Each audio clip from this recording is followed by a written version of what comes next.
Y a esta hora quiero darle la bienvenida al abogado Pablo Dávila, coordinador del Comité por la Institucionalización Democrática. Muy buenos días, gracias por acompañarnos. Liz, buenos días, gracias por la invitación. Bueno, quisiera empezar preguntándole su criterio frente a la decisión que tomó este fin de semana el gobierno de derogar ese decreto ejecutivo que en su momento establecía el Consejo de Participación Ciudadana como representante ante la Convención Interamericana de Lucha contra la Corrupción, dejándolo de lado, dejándolo fuera, para pasar esa representación más bien a la Secretaría Anticorrupción. ¿Cuál es su criterio ante esto, abogado? Yo creo que todo eso es fruto de la deslegitimación que tiene el Consejo de Participación Ciudadana y Control Social y de la falta de claridad precisamente en el ejercicio de las competencias que tiene.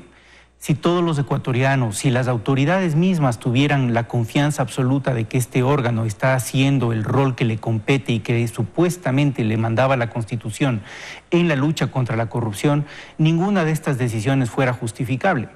Mire usted que desde el inicio de la fase de la presidencia del presidente Moreno, cuando se instauró por primera vez el Frente de Lucha contra la Corrupción, esto ya se discutió en un momento dado en el frente, no había confianza en el trabajo del Consejo de Participación Ciudadana. Ahora se emite un decreto básicamente ratificando un hecho claro. El Consejo no puede ser la voz ante estamentos y organismos internacionales que nos permita decir qué es lo que se hace o no se hace en la lucha contra la corrupción. Está claro que ese órgano está absolutamente deslegitimado, ese órgano no representa a los ciudadanos y una vez más ese órgano ni siquiera representa la coordinación necesaria con el resto de autoridades. Para mí esa es la principal conclusión del decreto que ha sido emitido.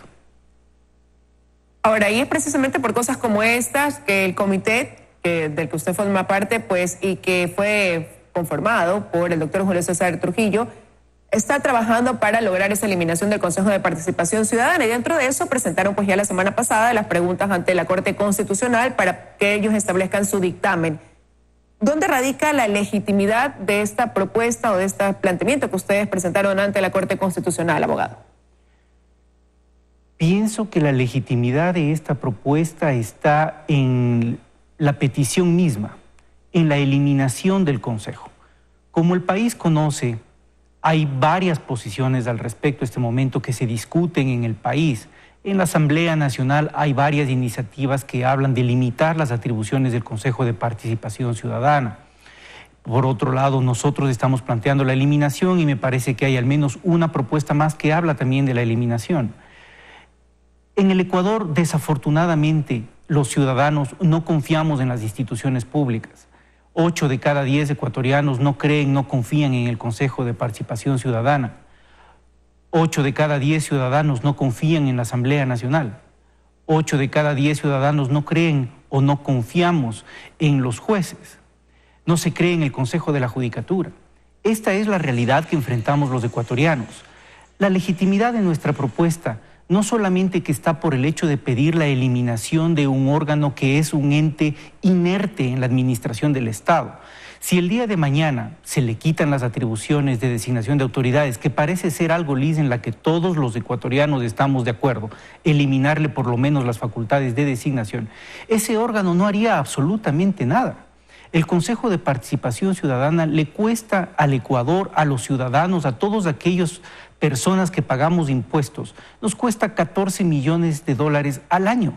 ¿Qué sentido tiene presentar propuestas que pretenden solamente limitar las atribuciones del Consejo y dejar un órgano inerte que no hace nada con ese costo tan alto para las arcas fiscales? Ese dinero podría ser utilizado para cualquier otra cosa en beneficio de los ecuatorianos. Nuestra propuesta adicionalmente dice, hay que eliminarlo y las atribuciones de designación de autoridades tienen que ir a la Asamblea Nacional, pero en la Asamblea Nacional estamos también planteando una reforma política profunda que le permita, como decía yo al inicio, recuperar a todos los ciudadanos esa fe en las instituciones públicas, esa fe en los servidores públicos para creer que se puede cumplir con las funciones y los roles que les damos a todo servidor público. Por tanto, la legitimidad que usted me pregunta, Liz, está en la propuesta misma de eliminar el Consejo, pero también en una propuesta que concibe una reforma política que va más allá del Consejo solamente. Pero y al momento de también plantear que la función de designación de autoridades sea transferida a la Asamblea Nacional, nuevamente ustedes hablan de esto hacerlo bajo los controles necesarios para no incurrir en lo que pasó en el pasado. Y hablan de la aplicación de un sistema bicameral dentro de la Asamblea. ¿Por qué sería conveniente ese cambio de modelo dentro del legislativo? Si uno ve esto desde un punto de vista estrictamente pragmático, pensemos en un caso muy sencillo, Liz.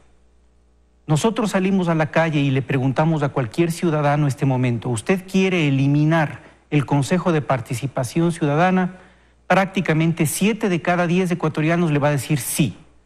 Pero si inmediatamente usted le pregunta, ¿quiere que las atribuciones de designar autoridades vayan a la Asamblea Nacional? El mismo ciudadano le va a decir no, o le voy a decir no estoy seguro. En ese contexto, nosotros estamos convencidos que el primer poder del Estado que representa a la ciudadanía, al poder soberano del pueblo, es la Asamblea, no es otro. Que no nos guste su estructura, que no nos guste su sistema de funcionamiento, que no nos guste la historia que nos ha arrojado la democracia reciente del Ecuador y el manejo de fuerzas políticas en la Asamblea es diferente. Pero la Asamblea es el órgano de representación popular por excelencia.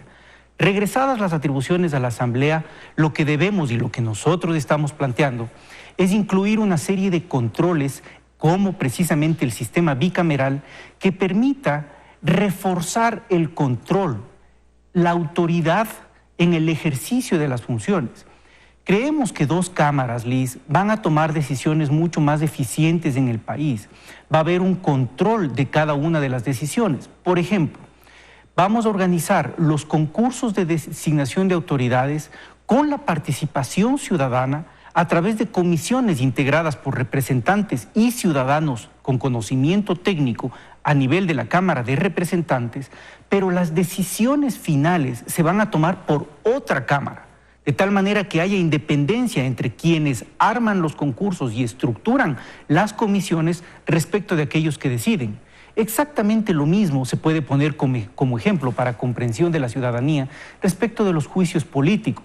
Hoy en día tenemos juicios políticos en que cualquier asambleísta en ejercicio de sus atribuciones decide iniciar un juicio con el apoyo de su movimiento, partido o grupo de asambleístas de apoyo y finalmente los mismos deciden sobre el resultado y la suerte de quien está sujeto al juicio político.